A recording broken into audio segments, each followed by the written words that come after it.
Thank you for joining me in exploring another avenue on the path of the seeker. If you're wondering where I've been, you can read all the details with pictures in my blog. The link is in the description box below. We're going to cover the chakra map of the psyche in the next 8 videos, but I wanted to provide some introductory information on this subject. Most people hear the term chakra and they react like Dr. Strange in the Marvel movie by that name. They dismiss this entirely as woo-woo and out there hippie ideas. I want to ground this system into your reality and explain how it can have a practical, powerful influence on your life. People have been exploring the chakra system and using it for healing for over 3,000 years. This map of the psyche has stood the test of time. The 2 books I'll be relying on during our journey is The 7 Healing Chakras by Brenda Davies and Edgar Cayce on the Revelation by John Van Auken. I know, you're probably asking what the Book of Revelation has to do with chakras, but we will get into that later. First, this system is an exercise in abstract thought, plain and simple. Second, chakras are usually imagined as spinning flowers or wheels. Some call them energy vortexes. Third, the chakras were first written about in the Hindu Vedas that was written somewhere between 1700 and 1100 BC.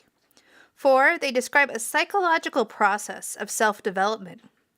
5, there are more than 7 chakras in the body. Some sources list over 100. We're going to stick to the Western 7 chakra system. Based on my research, the chakra system is an ascending psychological and spiritual path to wholeness and healing. Give yourself time to enjoy the process as we explore each chakra. There are a ton of guided meditations on YouTube you can experience to clear each chakra, and tons of additional information out there. I admit, I was a little bit like Dr. Strange at the beginning of this whole journey. It wasn't until 2014, when my daughter died, and I felt like I had lost absolutely everything, that I was willing to give this stuff a try. I went in for a past life regression, and the woman also was a healer. She used a pendulum to check my chakras. She found that the bottom chakra, the root, was spinning backwards, and the second one, the sacral chakra, wasn't spinning at all. I had no idea what this information meant, but she went ahead and healed me, and I could feel the shift in energy. For a few weeks, I felt fantastic. I was more upbeat and positive. I felt so wonderful and so clear. The familiar dark fog of depression just wasn't there those few weeks. Then things began to happen emotionally that completely perplexed me. I had never been an emotional person. Normally, I didn't cry, and I was used to repressing all of my emotions. Suddenly, it was as though someone had pulled out the drain in the tub and I couldn't control them anymore. I was drowning in these emotions that I had frozen out for so long, and it was scary. I knew something had changed. I wanted to get back to that state of peace the healing had invoked. What I didn't know at the time is that a healer is only a temporary fix to the problem. In order to maintain that state of peace, I would have to heal myself. Also, once a chakra has been cleared, while it will get blocked again with our unhealed psychological behaviors, it never goes to that same state of being.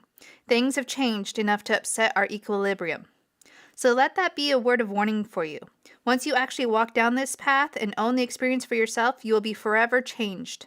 You will not be able to return to that state of ignorance that you once had. Why can't you be healed by a healer once and stay that way? Think of it this way. Let's say an alcoholic goes to the doctor because he's damaged his liver. The doctor replaces the liver. The man doesn't know his drinking damaged it. After the liver is replaced, the man goes back to life as usual, including the heavy drinking, because that is what he's used to and he doesn't know he has to change. What do you think would happen? Now, if that man knew how close he was to death and never wanted to experience the pain that the liver transplant had caused, and if he knew that drinking was the cause, hopefully that will be enough motivation for him to change the underlying behavior that caused the problem. Sure, it takes a higher power and a miracle for people to change their ingrained coping methods and behavioral patterns, but I can say from experience the eventual reward of the work is worth it. Realizing I had a problem and I wanted to get back to the happier state without a healer, I bought the 7 Healing Chakras book. Every week, I followed the exercises in that book, and I would follow guided meditations on YouTube to help me clear my chakras. I spent a week or more, if I felt I needed to work through the chakras. The chakras are much like Maslow's hierarchy of needs. When the chakras are blocked, which means they aren't spinning or going backwards, it means you have unresolved psychological issues in that area. The guided meditation video I did, which is in the description box below, can help to identify which chakras are blocked, but I recommend working with each individually. You can start from the bottom and work your way up, or start at the top and work your way down, whatever way the energy is flowing best for you. I originally started from the top down.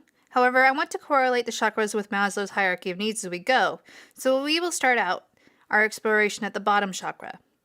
I will also cover how Edgar Cayce tied the chakras into the Book of Revelation, so you can see how this system might have influenced early Judaic and Christian thinking as well. We will also explore the crystals or stones associated with working with each of the different chakras, the musical notes that are associated with it, and give you some advice on how to clear blocks. Well, with all of that in mind, I think we're ready to take this journey of the map of the psyche through the chakra system. Thank you for joining me, and I'll see you next week.